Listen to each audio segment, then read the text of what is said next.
Make your future perfect continuous tense effortless with contractions. Hello, English learners. Welcome back to our series on verb tenses. Today we're diving into the world of the future perfect continuous tense, but specifically, we're focusing on contractions. It might seem tricky, but don't worry, we're here to simplify it and make it fun. Contractions are words or phrases that are shortened by dropping one or more letters, which are replaced by an apostrophe. In the context of the future perfect continuous tense, contractions often involve the subject and the auxiliary verb. For example, I will becomes I'll. These contractions are essential in everyday English and can make your language sound more natural.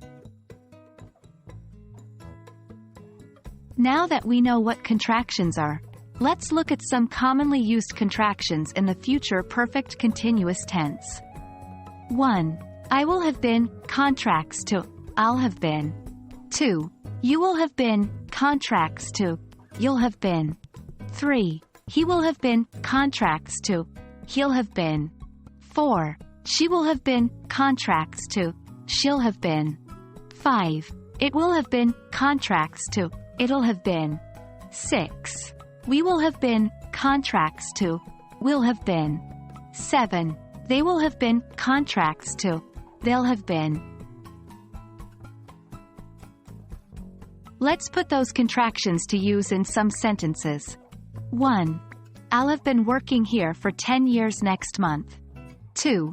By tomorrow, you'll have been studying English for 6 months. 3. He'll have been waiting for an hour by the time we arrive.